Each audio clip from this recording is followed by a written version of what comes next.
Welcome to the Throne of Wealth, the podcast that empowers you to reign over your financial future. Each episode brings you tax strategies, wealth building insights, and stories from inspiring entrepreneurs. The Throne of Wealth is brought to you by King of Kings Accounting Firm, where financial challenges become opportunities for growth.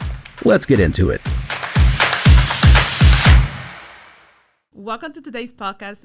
We have Antonio Molina here with us, all the way from El Salvador. Antonio, welcome. Buenos dias. How are you guys doing? We're great, and we want to hear more. We want to learn more about why Molina Law and why such a great person going into the legal field, man. I don't know why Molina Law. I think I listened to too many people. No. I think... my family has always been very entrepreneurial. Mis papás, mi familia, del lado de mi mamá, fueron los que habían empezado Urgente Express en El Salvador hace muchos años atrás. Wow. Y eso siempre he tenido, digamos, eso de empezar mi propia empresa, to have my own business. But to be honest with you, I didn't think it would happen in the law. I thought I would have a side business about anything in the planet, but doing it in the law. But I think sometimes, things happen, God opens doors and, puts things in your heart of where you really belong. And so that's where, Molina Law was founded and started. Wow. And what makes you so passionate about representing people in their legal situations, legal matters? So I think for me, it started since I was in the military. So I've always had a passion for service, even, when I was young. And I think partly because I benefited from organizations that did on to the least of these, right? So I remember even being in middle school and participating in an organization that at the time was called Summer Bridge. It was for kids of inner city youth.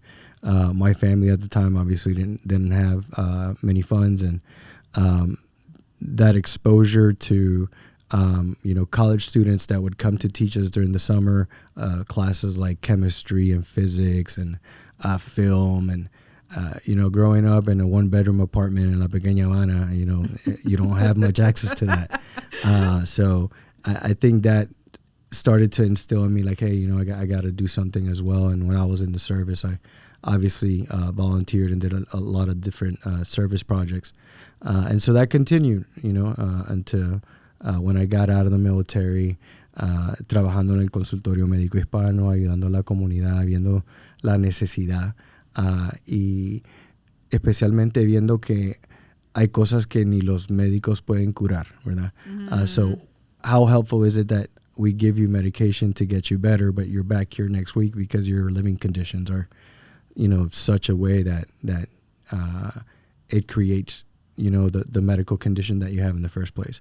Mm. So it started from there, really helping, people that we were serving with whatever little issues they were having, signing people up to have Medicaid because they couldn't get help anywhere else. So we would do it there in the clinic, doing all the fairs, community, fairs that we would do to bring service to the community. And I think from there it just kind of grew, and I was like, you know what, I think I could probably do more learning the law and helping clients that way than trying to do it through the medical practice. Wow, that's amazing. That impact, like you just said something very powerful, right? Helping and assisting the community in ways that not even a medicine could cure.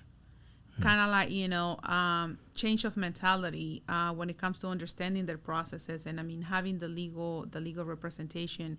And you're now pretty well known in that community. And I don't know if I'm talking to the next politician in line, man. What do you have to say about that? You have an amazing reputation in that community.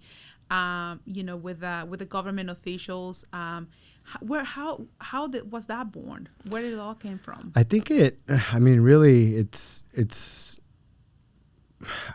so even when I was in high school, the church I used to go to, which is La Primera Iglesia Bautista de Coral Park. It looks like a whale. It was actually at one point a synagogue before our congregation had purchased it before I ever got there.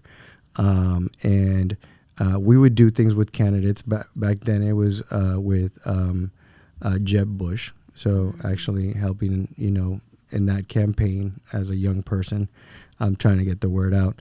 Obviously in the military, although we're taught to be apolitical, politics plays a great part in what we do, because at the end of the day, the president is the commander-in-chief of the military.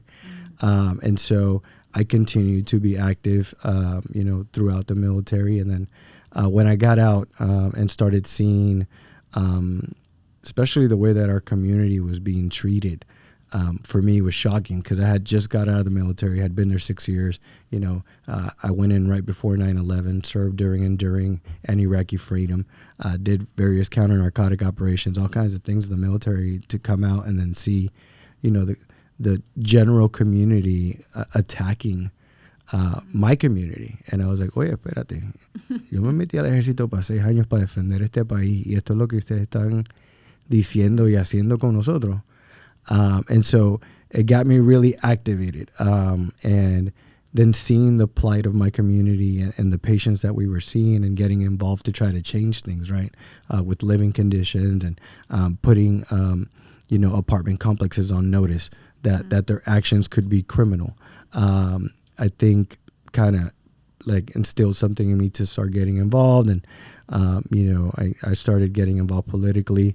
My first campaign here in Georgia was actually Jason Carter's special election for the state Senate seat, who's obviously the grandson of Jimmy Carter, who I admire. I think I have almost every one of the books that President Carter has written, because his point of view is just so enlightening, and his faith, and how that dictates the actions that he takes. But through that, I started to get more involved. And then eventually when Jason ran for governor, I served on his campaign. I was Representante Pedro Marin's chief of staff for about a decade. And what most people don't know is that, or I think they assumed, but it wasn't the case, is I actually never got paid to do that. I did that because I know that he needed the help. He needed someone down there to help, kind of quarterback things, because obviously just being one person, that position only pays $17,000 a year. And so at that point in particular, it's not like now where people are talking about, Georgia being purple. Back then, Georgia was very solid red. And so there wasn't much fundraising that state representatives could do. So I had kind of taken that on my own to say, hey, I'm going to devote the time to help him, to make sure that our community is represented and has a voice down at the Capitol. Wow, that's amazing. And I mean, you have helped hundreds of families through changes that you guys have caused in the community. It's just amazing. The list goes on and on and on. So what would be one of those stories that you said, we did this and we were able to help this family either through the legal field or through some of the changes in the community or thing or projects that you have been involved with? That's a lot. I mean, I wear so many different hats, Karen, to be honest with you. It's hard to pinpoint. I can say something that still sticks with me, and people say, well, what can I do, or how can I be the difference, or whatever. This was probably 2013. It was 13 or 14. I want to say it was either 2013, 2014. We had this bill that was being presented that was trying to get rid of, actually might have been 14, 15 now that I think about it. It was trying to get rid of driver's license for Dreamers. Mm-hmm. So, DACA had passed. Mm-hmm. We had gotten to a point where, Dreamers were able to at least, have a driver's license, have their Social Security, go to school, work, and not have to be worried about, in the same way that they were before. And some people at the Capitol had taken it upon themselves to try to change the laws and wanted to take away the benefit of being able to drive. And it was a lot of behind the scenes negotiating and talking. And I think really what swung the pendulum, we had a group of dreamers that came down to the Capitol. One of them was from Cornelia, and she went and talked to her senator and was like, Senator, I just want you to know that, this bill that you're trying to pass now is going to affect me personally because I'm a dreamer. And he was shocked. Like he was blindsided. Like he had no idea. In his mind, they were trying to take this away from people that were breaking rules and, were in gangs and criminals. And that's what he was told, right? But to see this young lady who he knew from the community, who was going to school down in South Georgia, come up to him and be like, hey, this also impacts me. I think made it very real for him. And luckily we were able to get the votes to kill that bill, and it never became law. Wow, that's a very impactful story. Like that's an aha moment.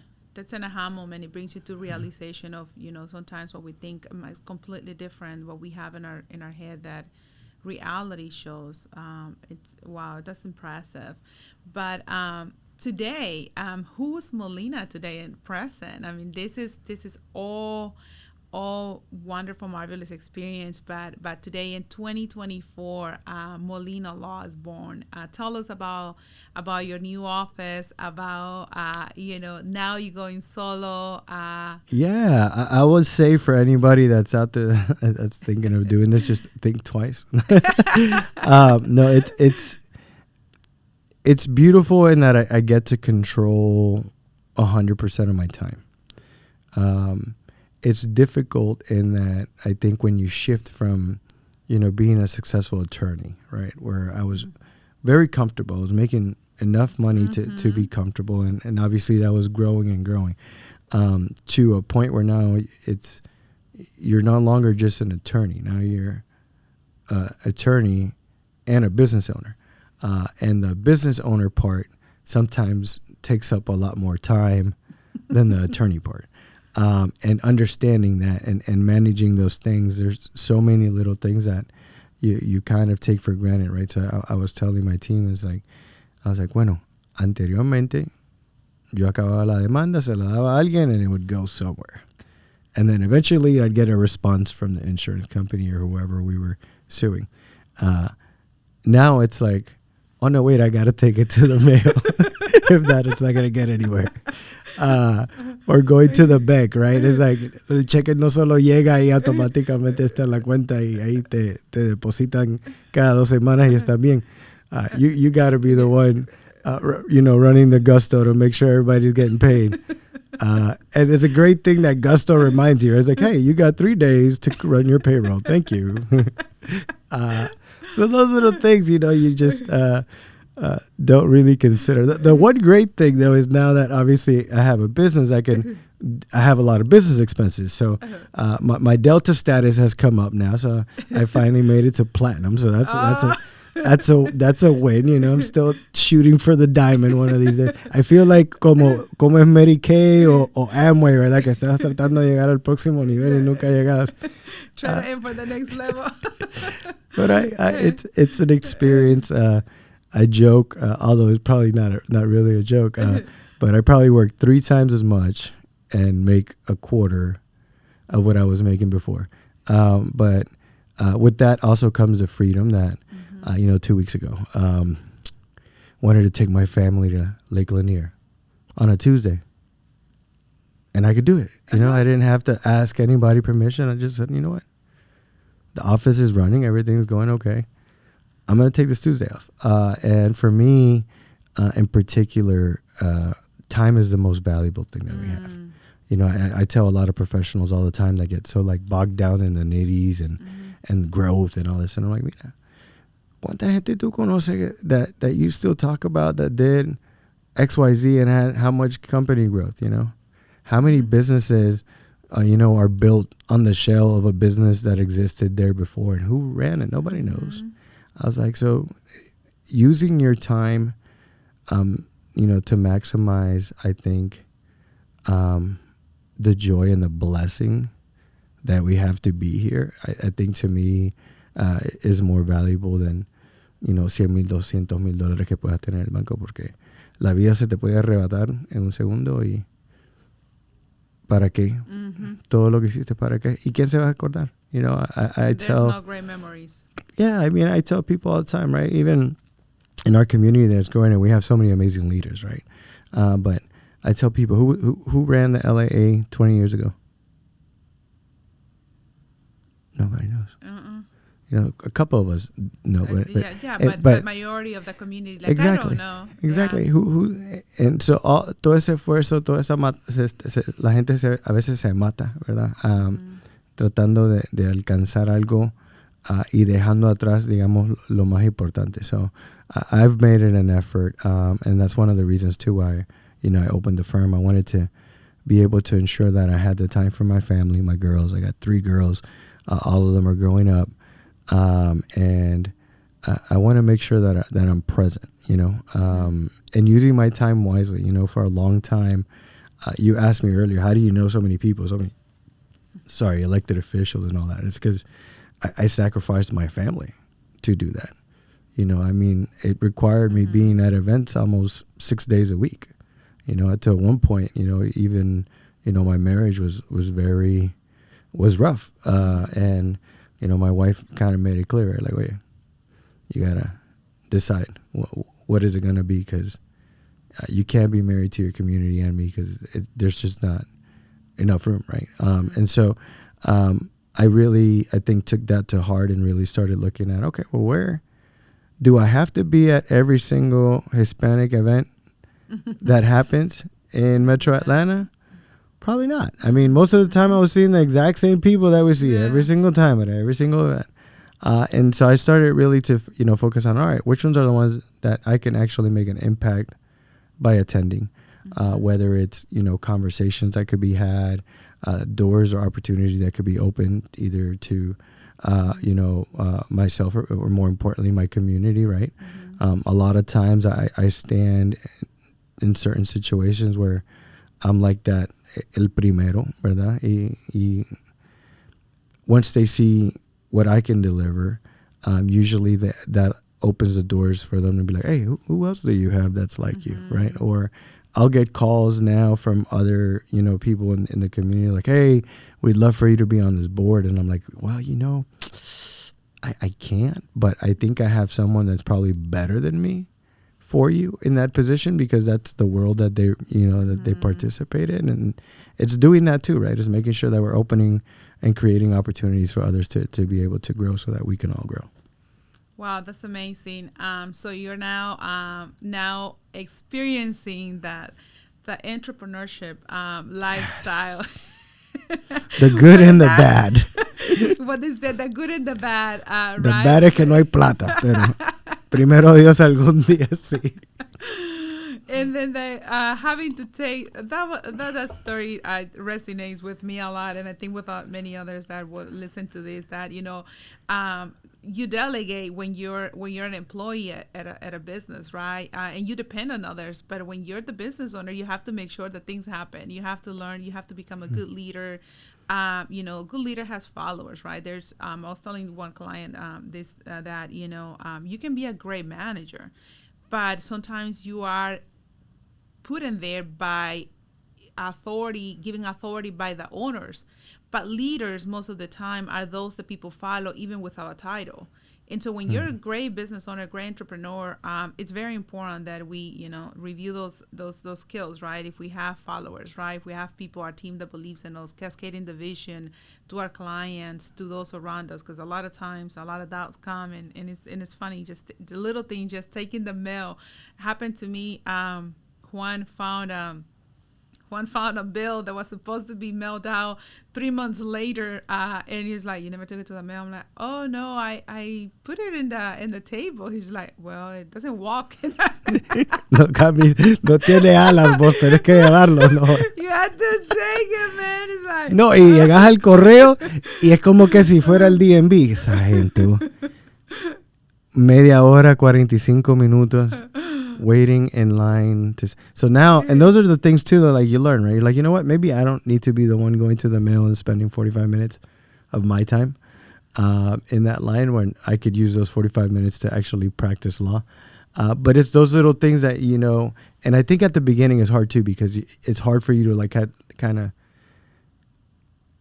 let that go.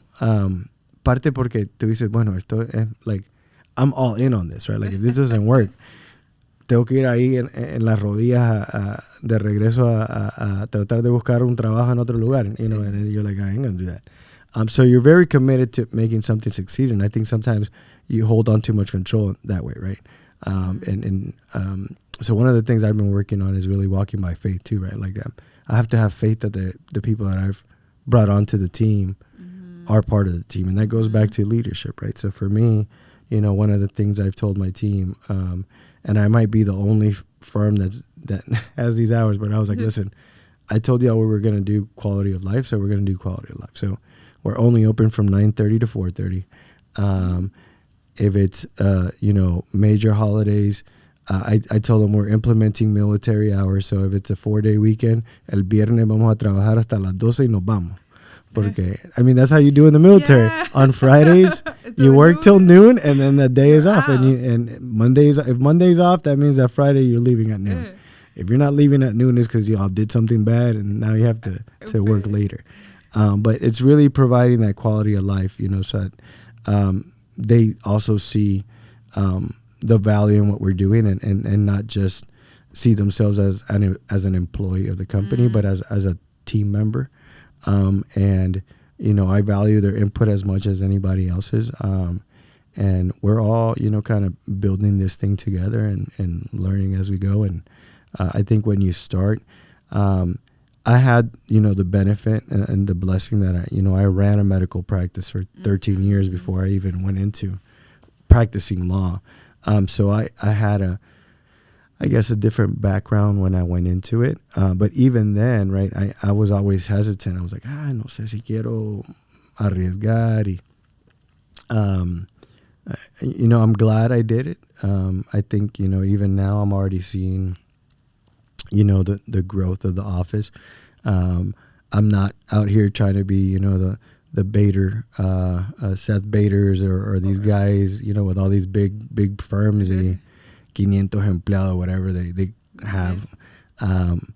That's not my goal. You know, my goal is to continue to make impact where I can, to have the time to do the things that I love, and make sure that, you know, my team and my family, you know, are well taken care of. Yeah.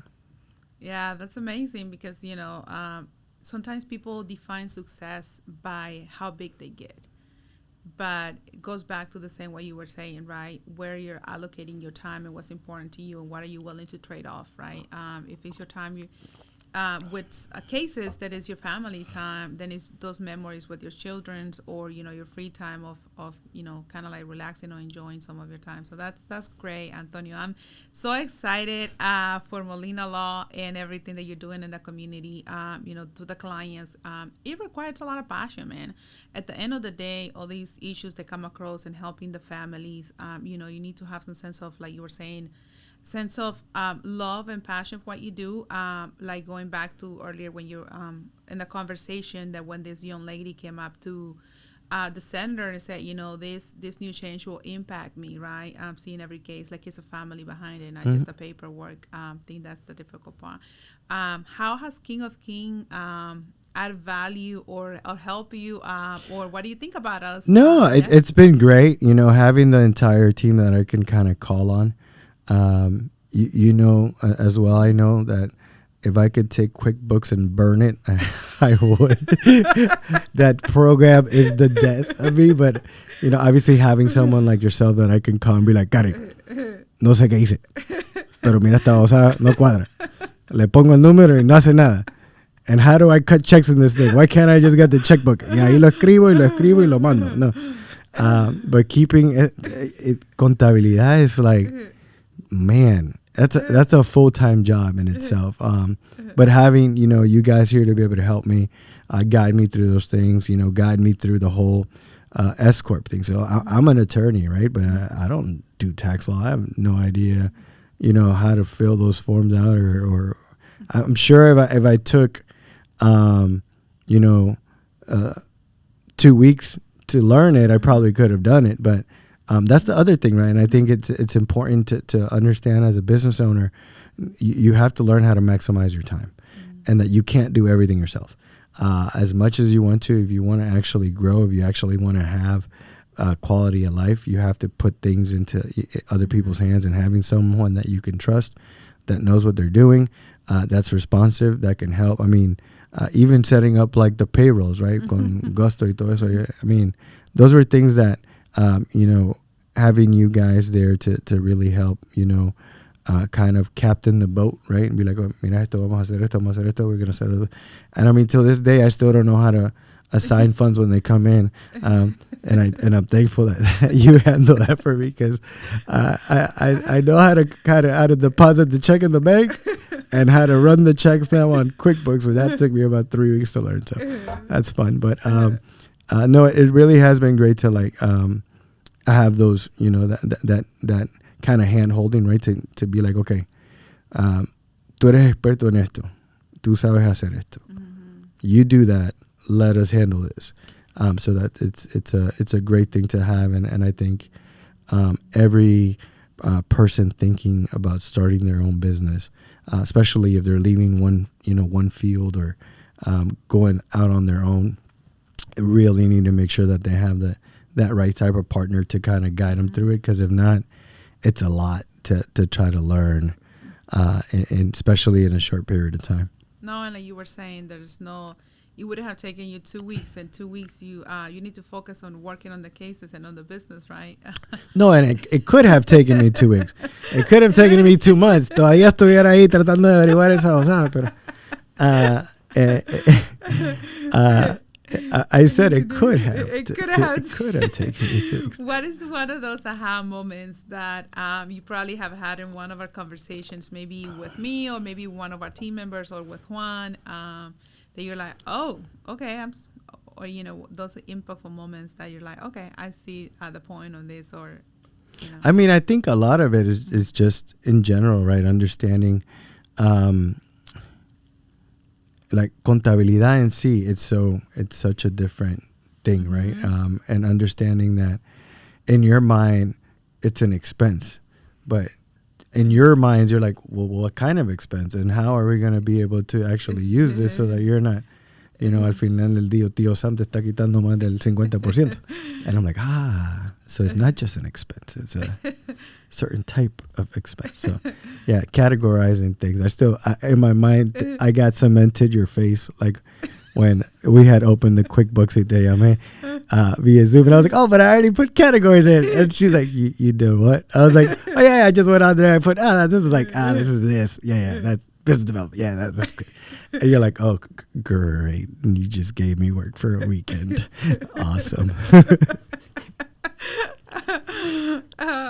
Thank you for saying that. That's, clients sometimes don't realize that. They just think, oh, this is easy. I just go in and I just put this is a gas expense, so this is meal, and I just put it here, and it's just like, oh, okay, great. You don't know how this is going to be taxed, and now I have to redo all of this work. Yeah.